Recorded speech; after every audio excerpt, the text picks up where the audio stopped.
Bon, alors, je pense qu'on peut débuter si on veut finir à l'heure. Bonjour à tous. Je me nomme Jocelyn Labbé, gestionnaire chez Homewood Santé. Pour débuter, je remercie Anastasia Lassos, responsable clinique chez Homewood, d'avoir accepté de présenter cette présentation avec moi.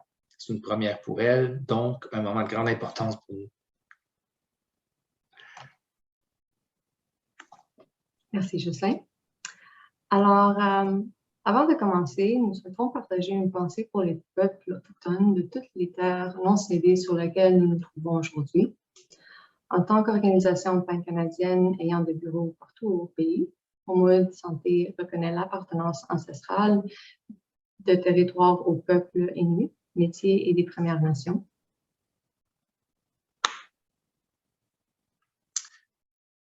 Bon, afin de démontrer notre compréhension des traumatismes et notre désir d'inclusivité et de diversité culturelle, nous reconnaissons que les déterminants sociaux de la santé touchent les membres de groupes minoritaires, peuvent contribuer au stress chronique et à d'autres problèmes de santé dont les membres de la culture dominante pourraient être exemptés.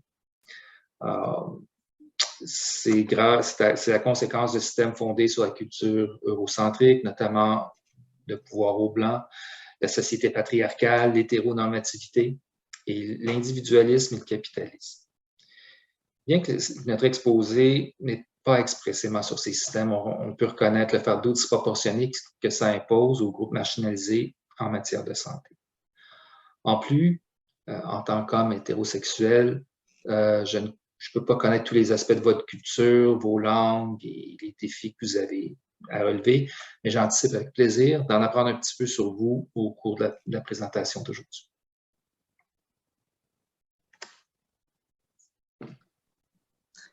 Alors, est-ce que vous pouvez nous dire où vous êtes situé sur une échelle de 1 à 5, où 1 équivaut à jamais et 5 équivaut à toujours, pour répondre aux énoncés suivants? Alors, le premier, j'approuve de la compassion pour les personnes moins privilégiées que moi. Et le second, j'écoute les arguments, les points de vue de tous les partis avant de donner mon opinion. OK? Alors, si vous voulez utiliser le message chat pour identifier ou donner vos réponses.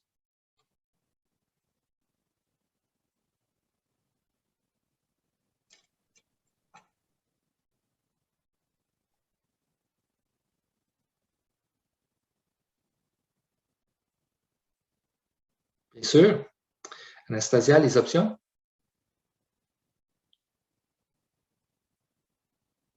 Les options. La première énoncée, j'éprouve de la compassion pour les personnes moins privilégiées que moi. Et en second, j'écoute les arguments de toutes les parties avant de donner mon opinion. Ah, c'était quoi les deux énoncés? Okay. Oui, les énoncés, c'est ça.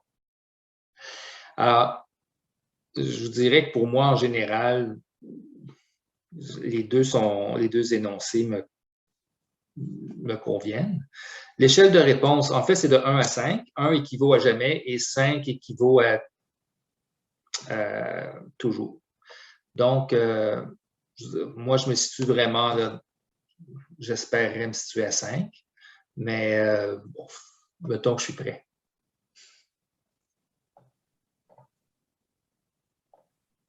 Je dirais un 4 à 5 pour moi personnellement. 4 à 5. Alors, je vois que les gens se situent quelque part entre 3 et 5.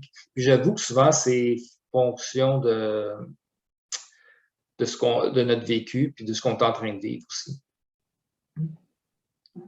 T'sais, on a quelqu'un qui a même mis un 1. C'est intéressant. 5 et 3, 4, c'est ça. Je pense qu'en travaillant dans le milieu de la santé mentale, le 1 était une erreur. Alors on s'efforce toujours d'essayer d'être à l'écoute des gens. Et puis, je pense qu'en général, les professionnels de la santé y parviennent. Est-ce que c'est bien ça pour le... Oui, c'est ça, c'est bien ça pour le chat. C'est beau. OK, alors, pour vous dire, ce que la recherche démontre, d'ailleurs, c'est que plus vous êtes en accord avec ces énoncés-là, plus vous avez de l'empathie pour autrui. C'est ça que la recherche nous dit. Okay, alors, voici les 5 points au programme d'aujourd'hui.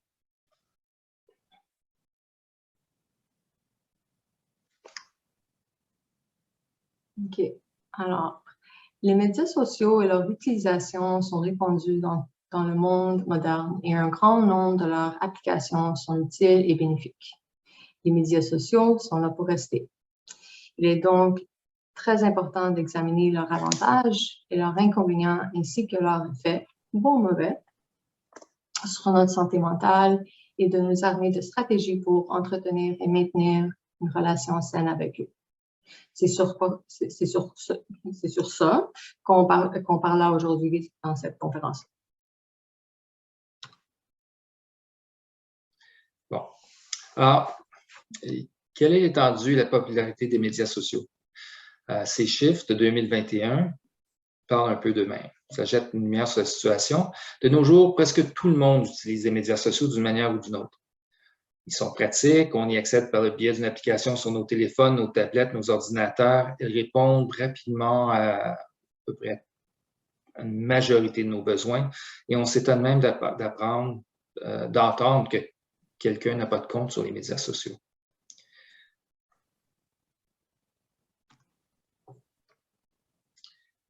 Puis sur cette diapo, on voit les statistiques supplémentaires qui montrent l'utilisation des médias sociaux en nombre de minutes en août 2021. C'est quand même impressionnant quand on parle que c'est à l'intérieur du même mois. Je ne sais pas s'il y a des gens qui sont surpris de voir l'ampleur de ces chiffres, s'il y en a qui pensaient que ce serait encore plus élevé.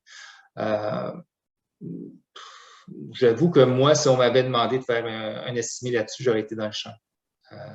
Les gazouillis sur Twitter, j'aurais peut-être été dans le coup, mais les vidéos visionnées sur TikTok, les heures diffusées sur YouTube, écouter les webinaires Zoom, j'aurais pas été dedans. Vraiment, là, c'est assez impressionnant. Je pense que ça s'immisce, surtout depuis la pandémie. À peu près, non seulement dans notre vie personnelle, mais notre vie au travail aussi. Je vous dirais que c'est humain de vouloir se faire concurrence sur l'énorme machine à gagner de l'argent que sont les médias sociaux, parce qu'il ne faut pas se le cacher. C'est à ça que ça sert pour les compagnies qui fournissent le service. Un autre aspect du caractère presque accoutumant des médias sociaux, c'est leur imprévisibilité et leur capacité à déclencher le système de récompense du cerveau. Chaque fois qu'on ouvre une application, on s'attend à y trouver quelque chose de nouveau, différent. Chaque élément que nous aimons ou espérons voir, les mentions j'aime, les commentaires, etc., constitue une récompense pour notre cerveau et nous donne une sensation agréable. Par contre, les médias sociaux ont été comparés à une machine à sous. Si on savait que le résultat d'un jeu ou d'un pari allait être une perte, on ne jouerait sans doute pas. L'imprévisibilité de ces résultats, l'imprévisibilité et la possibilité de récompense nous incitent à y revenir et à répéter nos comportements. Avec les médias sociaux, on ne sait jamais qui peut avoir publié ou retransmis un message, ni combien de mentions j'aime ou commentaires on a reçus après avoir publié un message, ni qui.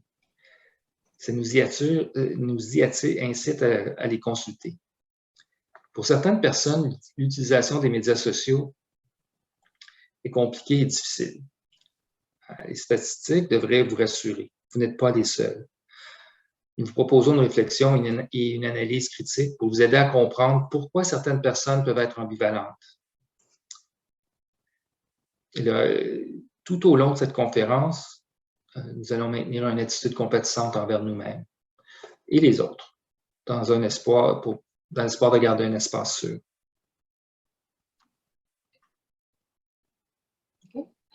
Comme c'est le cas avec plusieurs choses dans la vie, les médias sociaux ont à la fois leurs avantages et leurs inconvénients. Ils peuvent certainement contribuer à améliorer votre vie ou bien certains aspects de celle-ci, mais ils peuvent cependant devenir un facteur de stress, un fardeau, un moyen d'empirer des problèmes de santé mentale. Les résultats d'études montrent effectivement que les médias sociaux peuvent avoir un effet positif sur la santé mentale et d'autres qui démontrent le contraire. Nous aborderons certains de ces aspects et résultats dans les prochaines diapositives. C'est dans la façon dont on interagit avec les médias sociaux. De bonnes habitudes, une intention claire, un bon équilibre sont essentiels pour avoir une relation saine avec les médias sociaux et s'assurer que votre réputation et votre santé mentale n'en subissent pas d'effets négatifs. On va revenir là-dessus un peu plus tard avec des conseils et des stratégies. On va examiner d'abord les effets positifs des médias sociaux. Puis, quand on regarde la liste ici, c'est intéressant de noter que les dimensions du bien-être, il y en a 6, spirituel, social et communautaire, intellectuel, psychologique, émotionnel, nutritionnel et physique. Et il est facile d'y voir un degré élevé d'interconnexion et de corrélation plus positive entre plusieurs de ces dimensions. Les effets positifs des médias sociaux sur la santé mentale et le bien-être sont nombreux. Les médias sociaux étant déjà très populaires, ils sont devenus un outil extrêmement important, presque essentiel à bon nombre d'entre nous pendant la pandémie pour garder le contact avec nos êtres chers, pour pouvoir suivre les directives de confinement et de distanciation et quand même communiquer avec les autres et obtenir des renseignements, etc. Comme source d'information, je vous dirais que la conférence d'aujourd'hui porte sur la recherche d'informations au sujet d'opinions, d'expériences et de points de vue différents des vôtres. C'est important de noter que les médias sociaux sont davantage un miroir réfléchissant qu'une fenêtre ouverte sur le monde. Certaines personnes seraient étonnées d'apprendre que leurs points de vue ne sont pas aussi populaires ou généralisés qu'elles le pensent. Leurs opinions peuvent leur sembler universelles parce qu'elles sont constamment renvoyées. Évidemment, elles sont envoyées par des personnes qui pensent comme elles. Une chambre d'écho est vraiment une illusion et peut contribuer à un sentiment de légitimité mal placé et aux divisions croissantes que nous observons en société.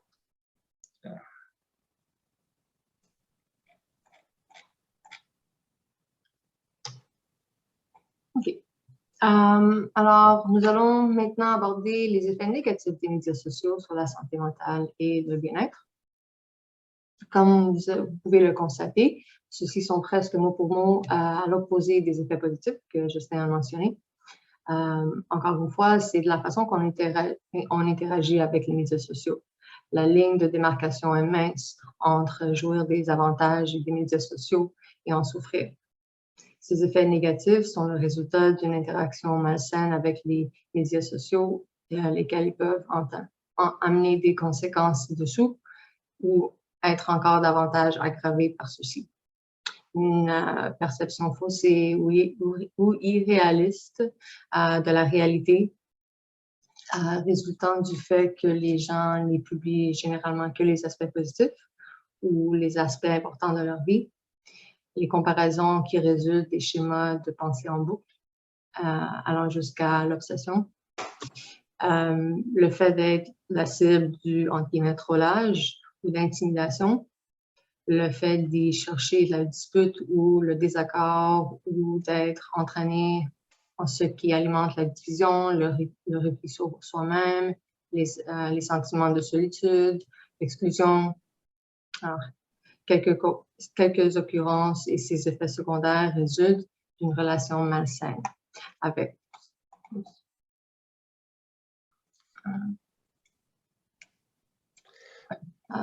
Juste donne-moi ça un petit peu.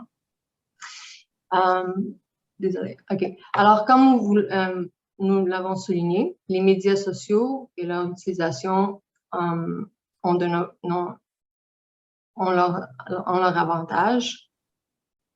Et il est important de reconnaître à quel moment ils cessent d'être bénéfiques pour nous-mêmes et pour les autres. Il peut arriver, et ce très rapidement, que nos interactions et les médias sociaux nuisent à notre quotidien et à notre santé mentale et à notre bien-être. Voici quelques signes de ces effets néfastes sur notre santé mentale ou sur celle d'autrui. Quelques signes des effets négatifs des médias sociaux sur votre santé mentale, celle d'autrui, à noter ce qu'on appelle la coma ou la crainte obsessionnelle de manquer à l'appel. Aussi appelée l'anxiété de ratage ou le syndrome FOMO. C'est la peur de ne pas être au bon endroit au bon moment et de rater quelque chose d'important ou de mieux que ce qu'on est en train de faire.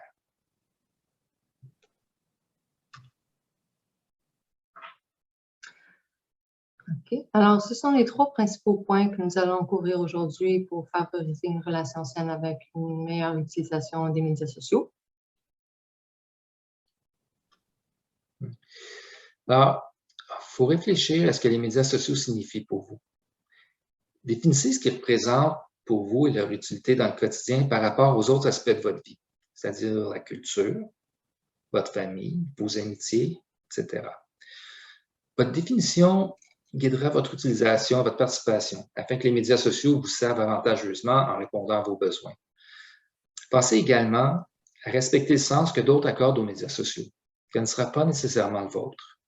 Par exemple, votre partenaire de vie peut ne pas vouloir partager certains aspects de votre relation. Il est important de vous entendre sur ce qui peut ou ne peut pas être publié au sujet de chacun. Ce qui nous amène à discuter des limites. Il y a des choses qu'on peut publier sur les médias sociaux, d'autres, c'est peut-être moins recommandable. Ça implique de vous laisser guider par le sens que vous avez donné aux médias sociaux pour définir et encadrer vos limites. Examinez vos attentes, renseignez-vous sur les limites de vos proches ou des autres avec lesquels vous interagissez dans les médias sociaux. La diapositive ici offre quelques questions clés visant à lancer la discussion sur la définition des limites en fonction du sens que les médias sociaux ont pour vous. Pour les autres questions qui vous aideront à définir vos limites, approchez ça de la façon suivante. Sur quoi avez-vous un certain pouvoir d'action? Combien de temps passez-vous dans les médias sociaux? Qu'êtes-vous disposé à dévoiler, c'est-à-dire votre vie de famille, la vie professionnelle? Qu'est-ce que vous voulez publier et à quelle fréquence? Avec qui interagissez-vous? Sur quoi avez-vous la capacité d'agir?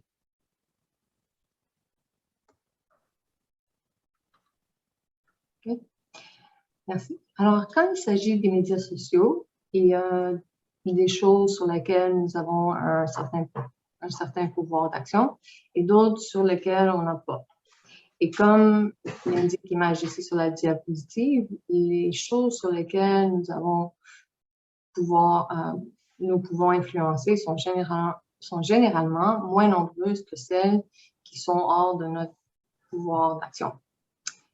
C'est là que le sens que nous donnons aux médias sociaux joue un rôle clé. C'est important de comprendre les aspects sur lesquels vous avez la capacité d'agir, de vous concentrer vos efforts sur les aspects, sur ces aspects et d'accepter ceux sur lesquels vous avez un peu ou pas d'influence. Alors, est-ce que vous pouvez nommer des éléments du cercle des préoccupations et nommer des éléments du cercle d'influence relatifs à votre utilisation des médias sociaux? Okay, la diapositive ici contient quelques idées, les 2 rectangles ici qu'on voit. Justin, tu me diras s'il y a des commentaires dans le chat. Okay?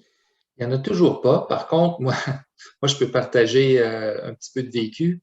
M'étant retrouvé avec des adolescents à la maison et étant pas très familier avec les médias sociaux, je me souviens de temps en temps avoir vu des choses que j'aurais préféré ne pas voir ou ne pas savoir sur mes ados.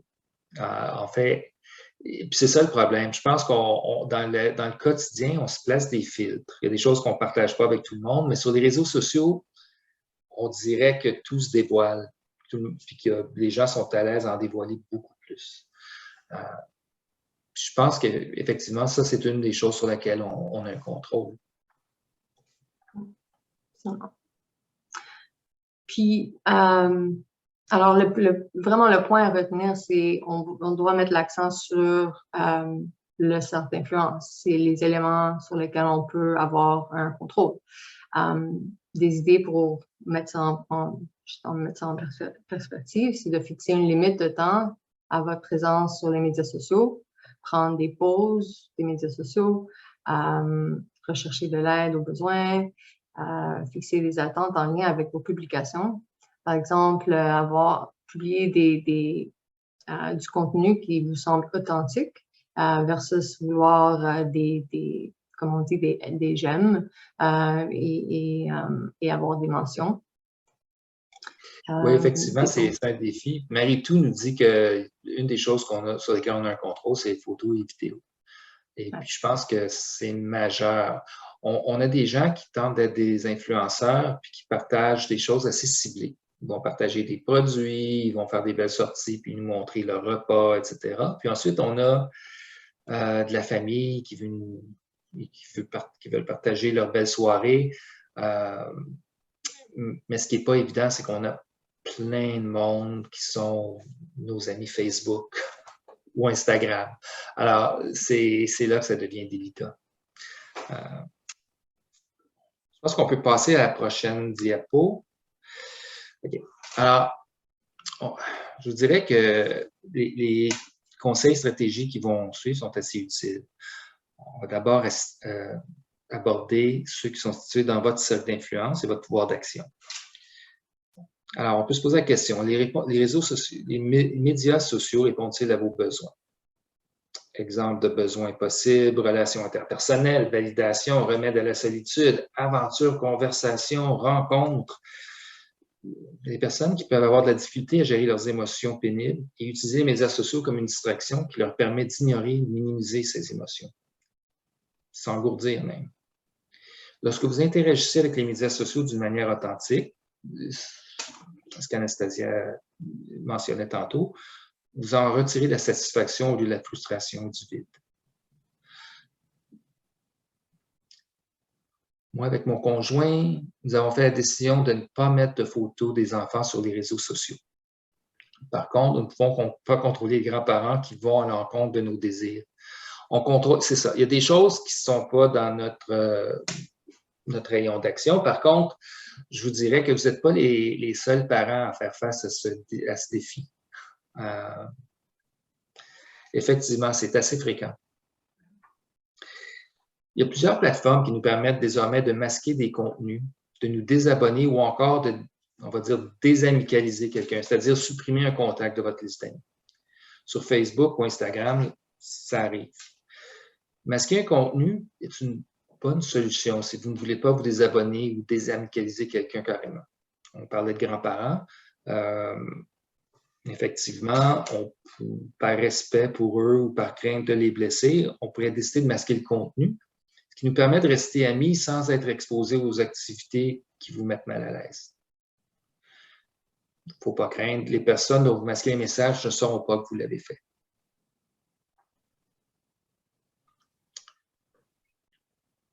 C'est le fun, ma petite bulle. Alors, quelques suggestions pour vous aider à freiner les impulsions, les mauvaises habitudes que vous contactez dans l'utilisation des médias sociaux. Au lieu de supprimer des applications de votre appareil ou désactiver toutes les notifications, désactivez les notifications de machines ou de programmes ou d'entreprises, mais conservez les notifications de personnes, vos proches, vos collègues, etc. Et de vos médias préférés, Messenger, Facebook, WhatsApp. Si les médias sociaux affectent votre humeur, et que même en vous désabonnant ou en vous désamicalisant certaines personnes, vous ne parvenez pas à vous sentir mieux, envisagez de parler à quelqu'un, soit un ami, un mentor, un confident, une confidente, ou de consulter une conseillère ou un conseiller professionnel. De nombreux appareils vous permettent maintenant de régler un minuteur et de verrouiller une application lorsque vous avez dépassé la limite quotidienne. Cette fonctionnalité est utile pour limiter votre consommation de médias sociaux. Rappelez-vous aussi que les contacts en personne et le temps de qualité passé ensemble sont extrêmement importants et plus bénéfiques pour la santé mentale. Essayez autant que possible de vous entourer de vos proches. N'oubliez pas de toujours faire preuve de bienveillance en ligne et hors ligne. On va juste prendre une autre occasion, une petite occasion de s'engager dans l'autoréflexion. Alors, y a-t-il des changements que vous pourriez apporter à votre utilisation des médias sociaux? Puis, quels changements prévoyez-vous apporter? Sur quoi est-ce que vous allez mettre l'accent à l'avenir?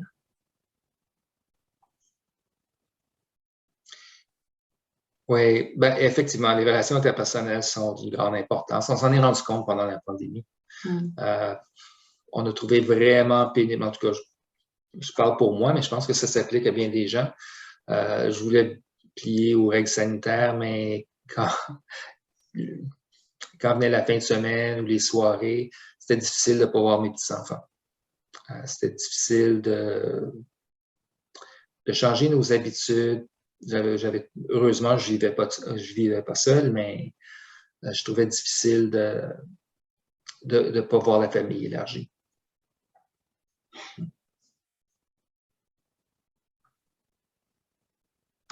Moi, il y a certaines choses que j'ai déjà mis en place. C'est-à-dire que les médias sociaux, j'essaie de me mettre à jour à peu près 2 fois semaine. Donc, j'évite de prendre ça tous les jours, de passer 1 heure là-dessus. Je ne sais pas s'il y a bien des gens qui sont comme moi, mais une fois que je suis sur Facebook ou sur Instagram, je regarde des vidéos de Pitou, de Minou, d'animaux, d'enfants drôles, toutes sortes de choses, puis je peux passer des heures là-dessus, puis ça passe vite. Sauf que pendant ce temps-là, ben, les cafés de la maison ne se fassent pas, je ne passe pas de temps avec ma conjointe. J'essaie vraiment de remplacer le temps passé en ligne avec le téléphone, parler à ma famille qui est plus éloignée, essayer de prendre des nouvelles des enfants tous les jours, savoir comment débute leur journée, etc., avant d'aller travailler. Mais ça a pris un effort au début pour changer les habitudes. On dirait que c'était un réflexe d'aller sur Facebook ou Instagram pour prendre des nouvelles. Alors que, dans le fond, est-ce qu'on prend vraiment des nouvelles? On a ce qui est partagé à tous, mais on est plus ou moins impliqué à ce moment-là. Alors oui, moi, c'est la façon dont je me suis pris pour diminuer la fréquence. Mais est-ce qu'il y a d'autres moyens que les gens veulent partager?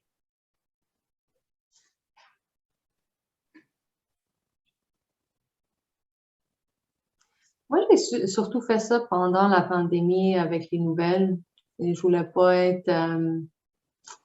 pas voir toutes les quand il y avait un reportage sur le nombre de cas et le nombre de cas et d'hospitalisation, c'était sans cesse, c'était vraiment beaucoup. Ça commençait vraiment à venir me chercher. Alors c'est avec ça en tête que j'ai commencé à diminuer la fréquence de l'utilisation sur Facebook. Oui, effectivement, Facebook est vraiment pratique pour les fêtes des gens. Mm-hmm. Surtout quand on a beaucoup de connaissances qu'on ne voit pas souvent. J'avoue, Lynn, que moi aussi, c'est ce que je trouve le plus pratique de Facebook. Mais comme je vous dis, à 2 fois semaine, je viens à bout quand même de toucher la plupart des gens. Ça m'arrive de manquer une fête d'une journée, mais vu que c'est des gens plus éloignés, c'est moins grave. Puis les comptes Instagram et Twitter, j'avoue que je n'ai pas de compte Twitter. Et j'en ai jamais eu, ça ne me manque pas vraiment. Instagram, je pense que c'est plus pour suivre les enfants qui affichent des aventures, qui montrent des photos. Vous savez, autrefois, on se rassemblait à la maison la fin de semaine, puis les plus vieux se rappelleront là, les petites bobines de diapositives. Là, aujourd'hui, tout se fait avec le téléphone cellulaire. Donc, ouais, Instagram, je trouve ça le fun pour ça, voir les petites vidéos, les photos. Mais j'essaie vraiment de limiter ça, ce qui me permet aussi de planifier les activités avec, plutôt que de regarder ce qu'ils font sur Facebook.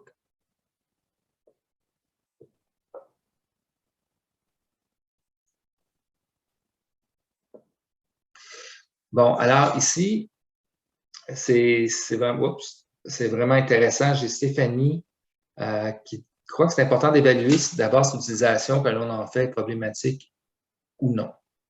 Et puis, je pense que oui, effectivement, écoutez, moi, j'ai décidé que c'était problématique pour moi dans le sens que j'avais commencé à prendre l'habitude de regarder ça tous les jours. Et puis, j'avais l'impression de vivre ma vie par téléphone interposé. Mais oui, effectivement. Et il y a des gens pour qui ça ne pose pas de problème du tout. Puis j'avoue, pendant la pandémie, c'était vraiment, ça a vraiment aidé beaucoup de gens. D'ailleurs, depuis la pandémie, je ne travaille que par le biais de mon écran. Donc, effectivement, c'est peut-être plus problématique pour quelqu'un comme moi qui ne voit pas les gens dans la journée, sauf sur un écran. Ouais. Merci, Stéphanie.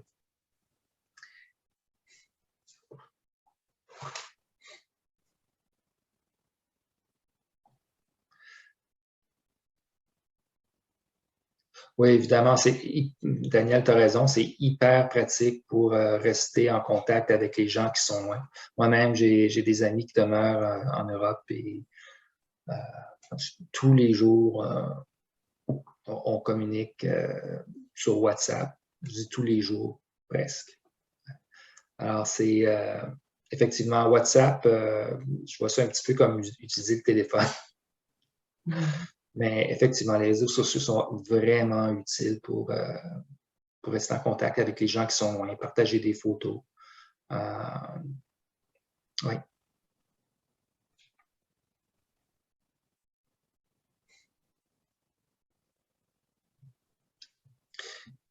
Maintenant,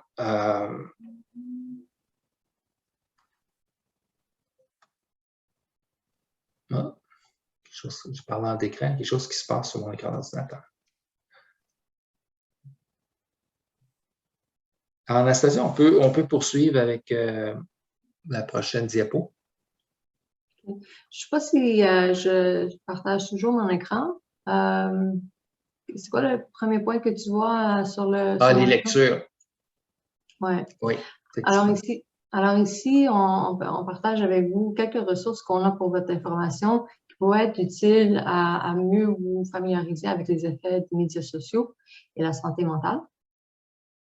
C'est sous forme de lecture, film et site web. On ne vous a pas mentionné ça au début, mais les diapositives vont être accessibles, puis vous pouvez avoir accès à ça. On va être capable de les partager. Alors, en fait, la vidéo va se trouver sur YouTube.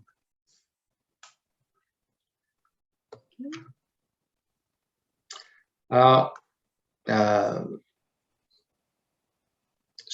ne semble pas y avoir tellement de questions par rapport au contenu. J'avoue que ça dépend toujours de l'audience parce que si c'était des gens de mon âge ou un petit peu plus vieux, souvent les médias sociaux, c'est, quand je pourrais dire, bien que ce soit de plus en plus répandu, c'est pas encore le même usage qu'on retrouve chez les plus jeunes.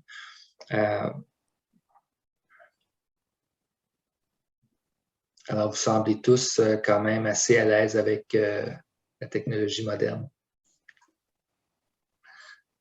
Les enfants trouvent ça drôle que, pour moi, les communications, quand j'étais plus jeune, ça se faisait pas par Twitter ou Facebook, mais plutôt avec un crayon et un papier. Ou un téléphone avec un fil. Ou un téléphone avec un fil, effectivement. Et qu'on traînait des dissous. Oui, Anne-Sophie, je pense que c'est quelque chose d'essentiel. Il y a, je ne sais pas si tout le monde voit le chat, mais Anne-Sophie dit qu'elle essaie de publier des choses positives et utiles sur Facebook pour encourager ses amis. Puis, écoutez, c'est essentiel. J'ai été impliqué, moi, dans le sport, puis j'ai vu beaucoup de jeunes qui se décourageaient facilement, etc. Puis c'était un beau moyen là, de les encourager, leur envoyer une petite pensée positive, leur dire qu'on avait vu leur performance, qu'on avait remarqué une amélioration ou que l'effort était évident. Ça a aidé beaucoup, effectivement.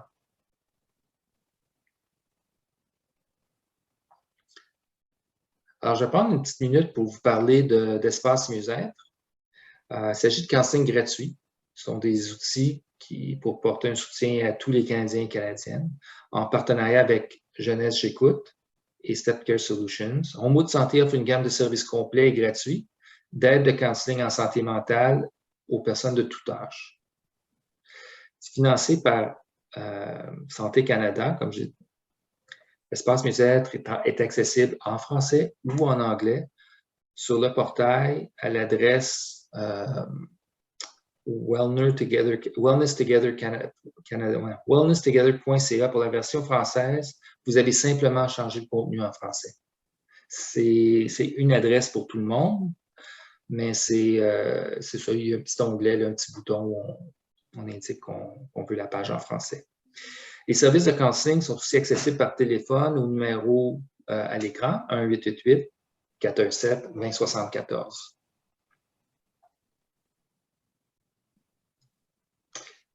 Si vous êtes une personne ressource d'une organisation et avez des questions ou des besoins particuliers, vous pouvez communiquer avec votre responsable de compte ou un membre de votre équipe, ou bien on vous invite à appeler notre numéro sans frais. On le voit à l'écran.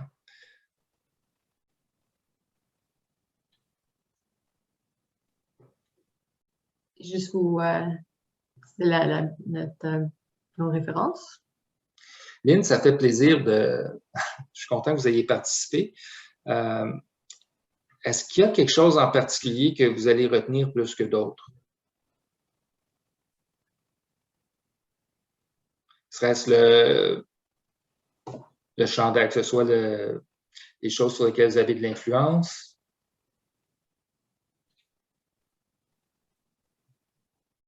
En fait, c'est ce que moi, je souhaiterais que les gens retiennent.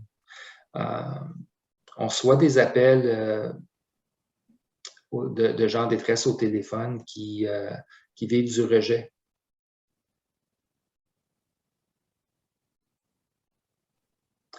Mais votre fils démontre quand même une belle maturité, Anne-Sophie, de décider lui-même de prendre une pause des médias sociaux. Je vous dirais, oui, choisir votre contenu, faire un tri. Très important, Mélanie. Le fils à quel âge? Je ne vois pas le chat. Il a 18 ans, je crois. 18 ans.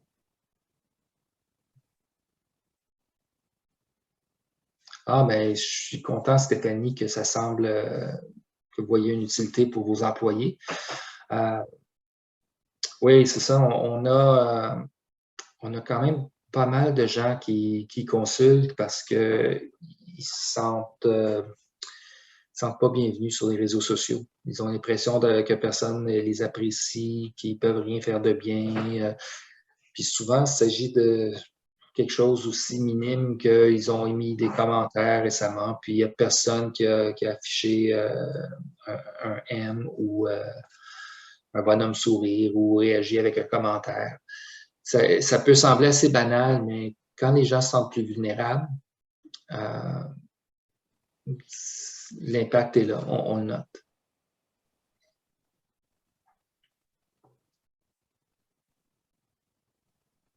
En fait, quand on se préparait à faire cette présentation, je pense que moi, ce que je trouvais le plus important en ce moment, c'est que les gens fassent la différence entre ce sur quoi ils ont le contrôle puis ce qu'ils ne contrôlent pas. Alors, vraiment, on a parlé de mettre certaines photos, pas d'autres, d'éviter les photos des enfants, de pas nécessairement s'exposer à tout le monde quand ce qu'on souhaite vraiment, c'est s'exposer à quelques amis ou à de la famille.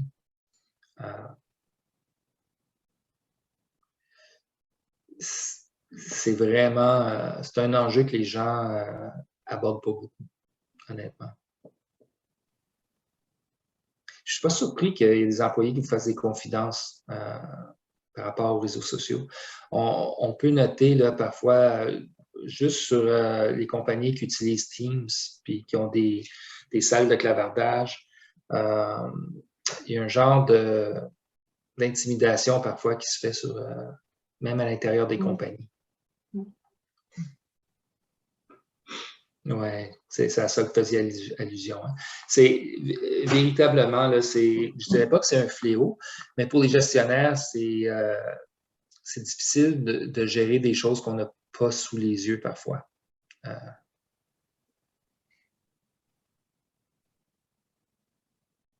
Oui, puis encore, est-ce que Facebook est l'endroit où on appelle à l'aide? Si on pense, entre autres, là, ce qui s'est passé au Texas récemment,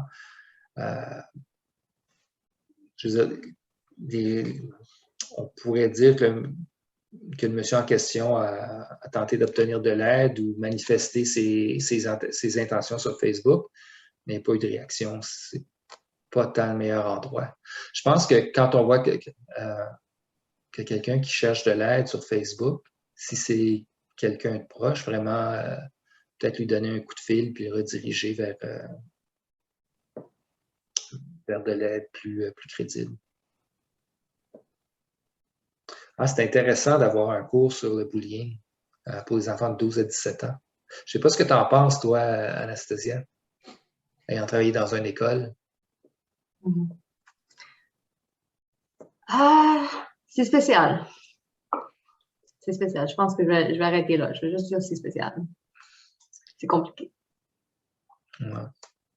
Moi, je me souviens à l'époque, c'était, mes enfants sont plus vieux maintenant, mais c'était sur, la plateforme utilisée, c'était Microsoft Messenger, quelque chose comme ça. Et puis un jour, mon fils a carrément arrêté d'y aller. Puis je dis, ben, tu nous demandais d'avoir accès à l'ordinateur dans ta chambre pour avoir un petit peu d'intimité, pouvoir parler à tes amis, tout ça, mais tu t'en sers pas. Il dit, ben, j'ai arrêté parce que j'aime pas ce que j'y lis. Il y a des choses qui se disent sur mes amis que j'apprécie pas. Il y avait 13 ou 14 ans à l'époque. Alors, effectivement, c'est pas d'aujourd'hui. C'est MSN? Oui, MSN Messenger, c'était ça. Puis oui, Ginette, il y en a des cours qui se donnent dans certaines écoles, puis ça fonctionne très bien. J'avoue que les étudiants sont très engagés, même avec les policiers. Oui, mais ouvrir le dialogue là-dessus, c'est plus difficile que d'avoir le dialogue, je dirais. Je pense que en général, là, en tant que parent, souvent, on se sent plus ou moins équipé envers nos ados pour discuter de leur réalité. Mais souvent, une fois que le sujet est abordé, ils en ont des choses à dire. C'est un peu ça avec nos employés aussi, on le constate. Quand on se met à poser des questions sur l'usage des réseaux sociaux au travail, on se rend compte qu'il y a des choses qu'on manque, puis auxquelles on peut s'intéresser, sur lesquelles on peut agir.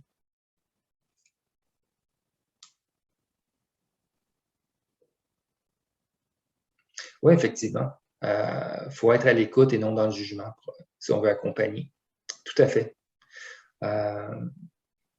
En fait, c'est pas mal l'approche qu'on préconise ici, c'est de voir comment on en est venu là, puis ce qu'on peut faire pour s'ajuster, autant au niveau des employés qu'au niveau de la gestion.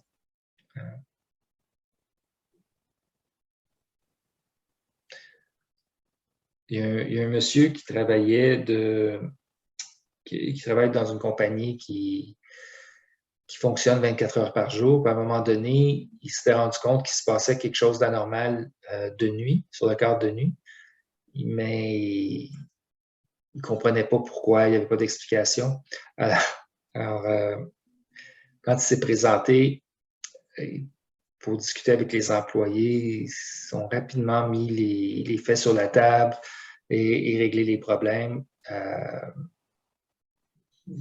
C'est dans un esprit de collaboration. Il en était d'ailleurs très heureux, puis c'est une recommandation qu'on avait faite. C'est-à-dire d'aller voir qu'est-ce qui fait que tout d'un coup, il y a un problème qui apparaît. La difficulté, c'est toujours de savoir ce qu'il y a en arrière.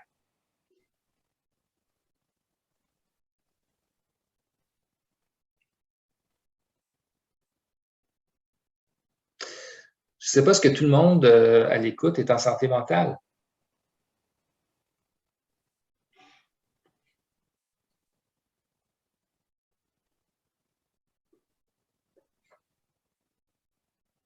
Oui, évidemment, Daniel parle de sa nièce de 5 ans qui ne sait pas lire ou écrire, mais qui utilise l'option vocale pour utiliser la tablette.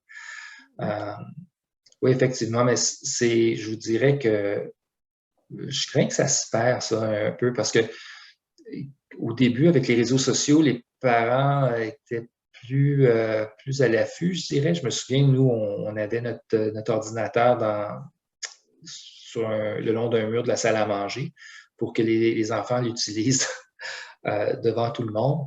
Mais aujourd'hui, on voit des enfants, des préadolescents avec des téléphones cellulaires, puis on ne sait pas trop ce qu'ils font là-dessus, puis à quoi ils sont exposés.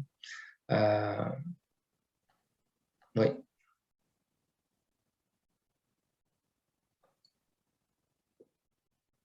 Effectivement, les consultations mieux-être sont particulièrement utiles dans certains milieux.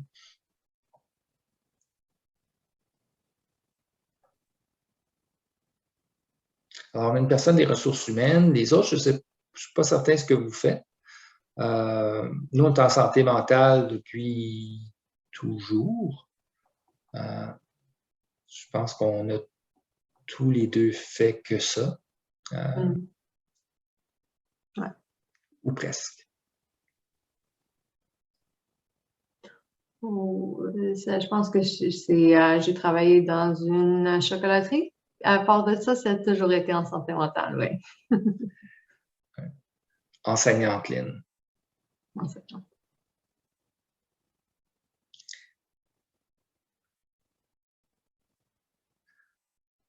Voilà.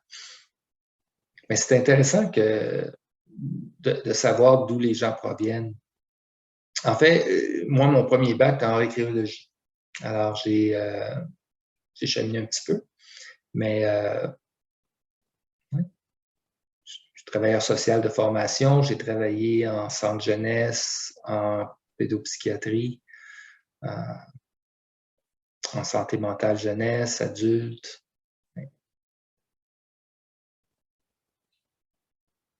Ah, intéressant, Anne-Sophie.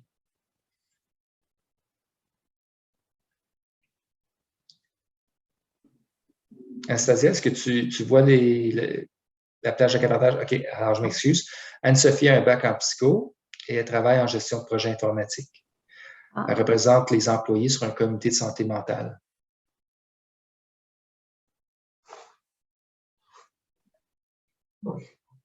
On a Lynn, qui est enseignante, et Stéphanie, qui travaillait jadis en institut psychiatrique,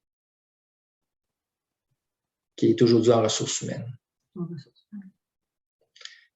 Annie, qui est psychologue scolaire, qui offre des formations aux parents et aux élèves face à l'utilisation des écrans.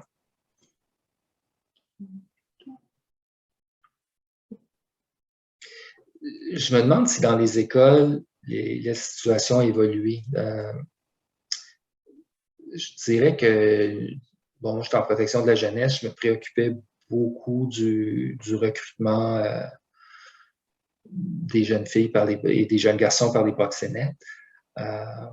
Mais aussi, je pense qu'une des préoccupations qui existait quand mes enfants allaient au secondaire, c'était les photos qui circulaient sur Internet. Je me souviens des parents qui étaient très préoccupés par les photos osées, puis les surprises qu'ils avaient de temps en temps. C'est encore un problème. Ouais, ils sont difficiles à récupérer, puis c'est vraiment triste quand on les voit circuler, l'effet que ça a surtout sur les filles. Non, c'est ça, ils ne réalisent pas jusqu'à ce que ça se tourne contre eux, effectivement. C'est difficile à aborder parce que c'est un peu... c'est un petit peu comme les codes vestimentaires, où quand on essaie d'imposer des règles, parfois même les familles s'insurgent.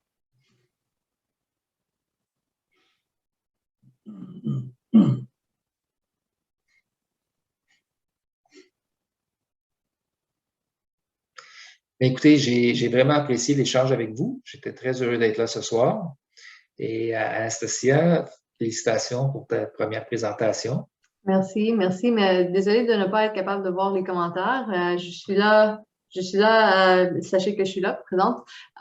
Puis merci beaucoup d'avoir été parmi nous. Alors, au revoir tout le monde.